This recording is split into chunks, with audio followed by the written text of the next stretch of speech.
ทำไมเมื่อเราโตขึ้นเวลาที่พูดถึงเรื่องการเงินถึงทำให้เรารู้สึกเครียดหรือรู้สึกกดดันอย่างที่ตัวเราก็บอกไม่ถูกถ้าคุณเคยรู้สึกแวบๆว่าทำไมนะนิสัยของคุณถึงได้ทำงานตรงกันข้ามกับรูปแบบชีวิตที่คุณอยากให้เกิดขึ้นจริงเป็นไปได้ค่ะว่าคุณกำลังเผชิญอยู่กับแชโดว์หรืออีกด้านหนึ่งของตัวคุณที่กำลังใช้เงินคุณอยู่โดยต้องการบอกให้คุณรับรู้ถึงบางสิ่งบางอย่างที่คุณอาจจะมองข้ามไปในวันนี้เราจะมาสร้างความกระจ่างโดยใช้3นิสัยง่ายๆเป็นตัวสะท้อนและสร้างการเปลี่ยนแปลงกันค่ะสวัสดีค่ะขอบคุณทุกท่านนะคะที่เข้ามารับฟังและให้ความสนใจในเรื่องของแชโดว์ที่เกี่ยวข้องกับการเงินและในวันนี้เราจะมาลงลึกกันค่ะว่าทำไมเรื่องการเงินถึงมีอิทธิพลต่อความรู้สึกของเราอย่างมากและเราจะเริ่มต้นเรียกความมั่นคงในตัวเรานั้นกลับคืนมาได้อย่างไรเดี๋ยวเราจะไปพร้อมๆกันนะคะทุกวันนี้เราต้องพยายามทำงานหนักเพื่อสร้างความมั่นคงในชีวิตรวมถึงการดูแลตัวเราและคนในครอบครัวซึ่งในปัจจุบันคนวัยทำงานต้องปรับตัวกับการเปลี่ยนแปลงอยู่ตลอดเวลารวมถึงการแข่งขันที่สูงในการทำงานหาเงินแต่ละวันที่ตื่นขึ้นมาเราอาจจะแบกความวิตกกังวลความกลัวและความเครียดออกไปทำงานใช้ชีวิตโดยที่เราไม่รู้ตัวนอกจากการแข่งขันสูงตามปกติธรรมดาแล้วยังมีการแข่งขันในโลกโซเชียลที่เต็มไปด้วยการสร้างภาพลวงตาการใช้ชีวิตที่หรูหราหากเราไม่ได้ตระหนักถึงความจริงในด้านนี้และแยกแยะให้ออกระหว่างการใช้ชีวิตในโลกความเป็นจริงแต่เพ้อไปแข่งขันกับการใช้ชีวิตในโลกโซเชียลแล้วล่ะก็ลองนึกดูสิคะว่าพวกเราในยุคปัจจุบันต้องแบกความรู้สึกกดดันทางด้านการเงินเพิ่มขึ้นอย่างมากขนาดไหนหลายคนอาจจะคิดว่าปัญหาการเงินแก้ได้ด้วยการหาเงินให้มากขึ้นหรือประหยัดให้มากขึ้นแต่เคยสังเกตไหมคะว่าต่อให้เราพยายามแค่ไหนความรู้สึกกดดันก็ยังไม่ได้หายไปนั่นเป็นเพราะตัวเลขในบัญชีเป็นแค่ส่วนหนึ่งค่ะแต่ความรู้สึกมั่นคงในใจต่างหากคือหัวใจสำคัญปัญหาการเงินมักไม่ใช่แค่เรื่องของตัวเลขแต่เป็นเรื่องของความกลัวความละอายและความคาดหวังที่เราแบกไว้โดยไม่รู้ตัวตามแนวคิดของคาร์ล ยุงเชื่อว่าสาเหตุที่เราบั่นทอนความมั่นคงในตัวเราเองมาจากแชโดว์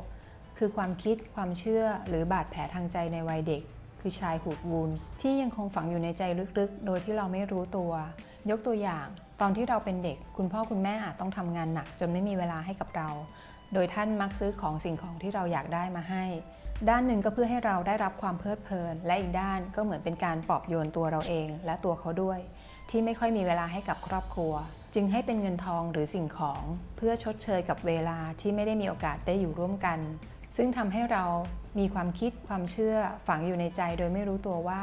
เงินทองหรือสิ่งของสามารถชดเชยสิ่งต่างๆและแก้ปัญหาได้เมื่อเราโตขึ้นเวลาเราเกิดความเครียดหรือความไม่สบายใจ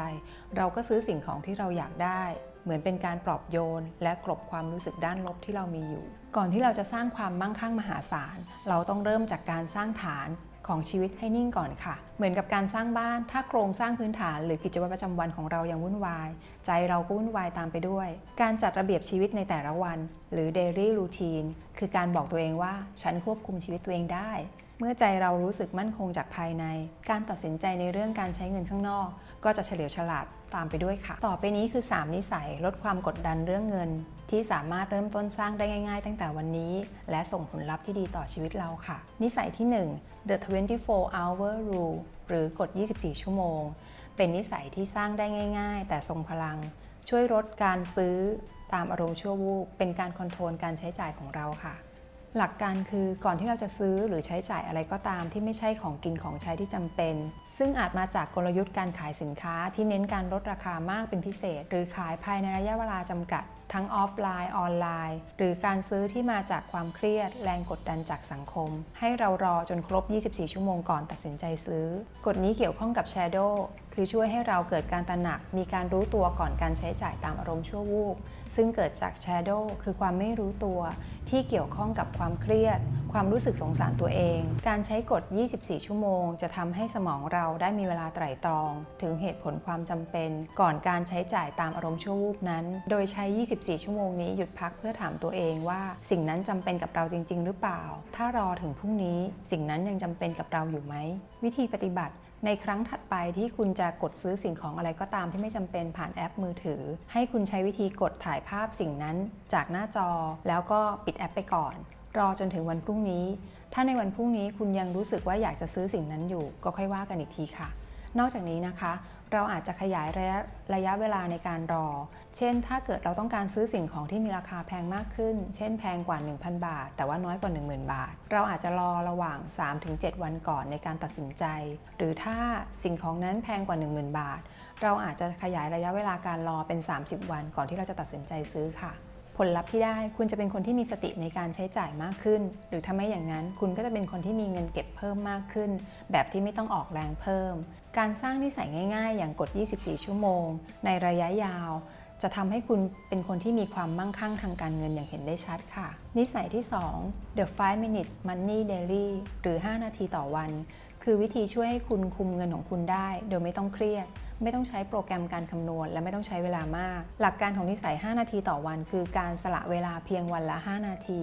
ในการพิจารณาการเงินของคุณอย่างตั้งใจและตระหนักถึงสถานการณ์การเงินณขณะนั้นโดยไม่ต้องวิเคราะห์ข้อมูลแค่ทำอย่างสม่ำเสมอและมีการตระหนักถึงโดยใน 5 นาทีแบ่งเป็น 1-2 นาทีใช้ในการดูยอดเงินในบัญชีธนาคารยอดเงินใน e-wallet และยอดการใช้บัตรเครดิตแค่เข้าไปทักทายสังเกตการโดยไม่ต้องตัดสินนะคะถัดมา 1-2 นาทีให้ลองเข้าไปดูการใช้จ่ายเมื่อวานแล้วถามตัวเองว่าเราใช้จ่ายไปกับอะไรบ้างใช้จ่ายตามความจำเป็นหรือตามอารมณ์เพื่อให้เราเกิดการตระหนักรู้ซึ่งเป็นพื้นฐานของการสร้างวินัยทางการเงินค่ะ1 นาทีถามตัวเองว่าที่เรากำลังทำอยู่นี้สอดคล้องกับเป้าหมายการเงินใดของเราอยู่หรือเปล่าเช่นการเก็บเงินสำรองฉุกเฉินการวางแผนเกษียณหรือการวางแผนการท่องเที่ยวขั้นตอนนี้จะเชื่อมโยงกับการลงมือทำในแต่ละวันและการมองเห็นภาพชีวิตในระยะยาวและอีก1 นาทีเพื่อการพัฒนาเล็กๆน้อยๆเช่นฉันจะงดสั่งกาแฟ Delivery ในวันนี้หรือฉันจะโอนเงิน500 บาทเข้าบัญชีเงินสำรองฉุกเฉินหรือฉันจะใช้กฎ 24 ชั่วโมงสำหรับการซื้อของในวันนี้นิสัยที่ 3 The Value Based Reflectionหรือการพิจารณาคุณค่าตามความเป็นจริงโดยการสะท้อนกลับเป็นนิสัยที่สอดคล้องกับความเป็นตัวเราหรือสิ่งที่เราให้คุณค่าอย่างลึกซึ้งโดยใช้วิธีถามกลับว่าสิ่งที่เราทำอยู่นั้นมีคุณค่าที่แท้จริงต่อตัวเราหรือไม่เช่นตัวเรานับถือพุทธศาสนาการเก็บเงินเพื่อเดินทางไปกราบสักการะ4 สังเวชนียสถานที่อินเดียและเนปาลก็เป็นสิ่งที่ทำแล้วเรามีความตระหนักรู้ว่าสิ่งที่เราทำอยู่นั้นมีคุณค่าทางใจต่อเราหลักการคือไม่ใช่แค่เราบันทึกค่าใช้จ่ายเท่านั้นแต่เป็นการตั้งคำถามกับตัวเองว่าการใช้จ่ายเงินแต่ละครั้งของเราสะท้อนถึงสิ่งที่เราให้ความสำคัญอย่างไร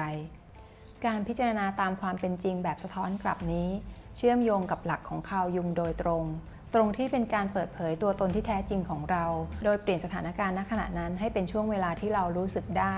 ถึงการมีสติของตัวเรามากขึ้นค่ะการปฏิบัติ 1. เราต้องชัดเจนกับตัวเราก่อนว่าอะไรที่สำคัญสำหรับเรายกตัวอย่างการมีอิสรภาพทางการเงินอย่างการเกษียณเร็วเกษียณรวยการมีความรู้สึกปลอดภัยอย่างการมีเงินสำรองฉุกเฉินการมีความมั่นคงในชีวิตการมีความก้าวหน้าทางการงานเช่นเราเลือกที่จะเทคคอร์สเพื่อการเรียนรู้หรือฝึกทักษะเพิ่มเติมการมีสุขภาพที่แข็งแรงอย่างการบริโภคอาหารที่มีประโยชน์หรือการมีอายุที่ยืนยาว 2. ถามเพื่อเป็นการสะท้อนให้ตัวเองเกิดการตระหนักถึงสำหรับการใช้จ่ายที่เกิดขึ้นการซื้อนี้สนับสนุนสิ่งที่เราให้ความสำคัญหรือไม่การซื้อนี้เกิดจากอารมณ์จากนิสัยหรือความกดดันและเราจะใช้จ่ายในลักษณะแบบนี้อีกไหมตัวอย่างเราใช้เงิน 3,000 กับการซื้อสินค้าลดราคาทางออนไลน์กับเราใช้เงิน 3,000 กับคอร์สเรียนกราฟิกดีไซน์หลังจากตั้งคำถามแล้วเราจะเห็นว่าการใช้เงินกับสินค้าลดราคาอาจทำให้เราตื่นเต้นในตอนแรกแต่ไม่สอดคล้องกับการมีอิสรภาพทางการเงินหรือความก้าวหน้าในการทำงานในขณะที่การใช้เงิน 3,000 กับคอร์สเรียนจะช่วยส่งเสริมอาชีพเราในการทำงานได้มากกว่าซึ่งเราจะเห็นว่าเราใช้เงินเท่ากันแต่ผลลัพธ์ที่มีต่อชีวิตเรานั้นต่างกันมากการสะท้อนกลับนี้ไม่ใช่เพื่อตัดสินหรือห้ามใช้จ่ายกับสิ่งที่ให้ความสุขแต่เป็นการสร้างนิสัยให้ใช้จ่ายอย่างมีสติรู้ถึงความตั้งใจที่แท้จริงและเลือกในสิ่งที่เราให้คุณค่าอย่างถ้าเราให้คุณค่ากับการสร้างความสุขหรือการมีประสบการณ์ดีๆการที่เราเลือกใช้จ่ายกับการเดินทางหรือเลือกทานอาหารดีๆจะสอดคล้องกับคุณค่าที่เราให้ความสำคัญได้มากกว่าคนส่วนใหญ่ไม่ได้มีปัญหาเกี่ยวกับการเงินแต่เป็นปัญหาการใช้เงินอย่างไม่ได้ตระหนักถึงคุณค่าเราใช้จ่ายอย่างฟุ่มเฟือยใช้จ่ายตามอารมณ์เงินหายไปโดยไม่ได้สร้างความรู้สึกพึงพอใจอย่างแท้จริงถ้าเราตระหนักถึงคุณค่าเงินจะเป็นเครื่องมือที่สำคัญในการสร้างชีวิตอย่างที่เราปรารถนานะคะสรุปนะคะ3 นิสัยที่ยกมาในวันนี้ถ้าทำเป็นประจำจะเป็นพื้นฐานที่สำคัญสำหรับชีวิต ไม่ใช่เพียงแค่การออมเงินเพราะคุณกำลังฝึกฝน 1. การตระหนักรู้ในแต่ละวันโดยใช้กฎ The 5-Minute Money Daily หรือกฎ 5 นาทีต่อวัน 2. การมีวินัยคือลดการซื้ออย่างผิดๆหรือซื้อของที่ไม่จำเป็น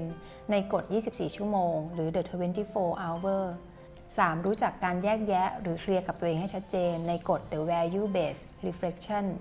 ซึ่งทั้งหมดนี้เมื่อรวมกันแล้วจะนำไปสู่ความสงบสุขความมั่นใจเกี่ยวกับเรื่องเงินความมั่นคงในระยะยาวถ้าคุณทำไปเรื่อยๆอย่างสม่ำเสมอคุณจะสังเกตเห็นบางอย่างเกิดขึ้นอย่างเงียบๆแต่มีพลังคือ 1. คุณควบคุมเงินในบัญชีได้ 2. ลดการใช้จ่ายเงินแบบไม่รู้ตัว 3. คุณสามารถตัดสินใจในการใช้จ่ายแต่ละครั้งได้อย่างง่ายๆเป็นอัตโนมัติแบบไม่ลำบากใจและ 4. คุณรู้สึกพึงพอใจกับตัวเองมากขึ้นกับการใช้เงินของคุณโดยไม่รู้สึกว่าต้องบีบหรือบังคับตัวเองอีกต่อไปชีวิตยังมีอีกหลายด้านที่สำคัญอย่างด้านสุขภาพการงานความรักหรือความสัมพันธ์ในครอบครัวที่เราต้องพยายามบาลานซ์หรือสร้างสมดุลในขณะที่ความมั่นคงในชีวิตแบบองค์รวมเป็นเหมือนการเดินทางสะสมนิสัยที่ดีทีละเล็กทีละน้อยพวกเราจะทำความเข้าใจและปรับใช้แนวทางใหม่ๆไปด้วยกันนะคะถ้าเนื้อหาครั้งนี้ช่วยให้คุณรู้สึกมั่นใจมากขึ้นแมวยินดีมากๆค่ะที่คุณผ่านมารับฟังยังไงก็ส่งคอมเมนต์เข้ามาทักทายกันได้นะคะว่านิสัยไหนที่คุณจะลองฝึกเป็นอันดับแรกสำหรับวันนี้สวัสดีนะคะ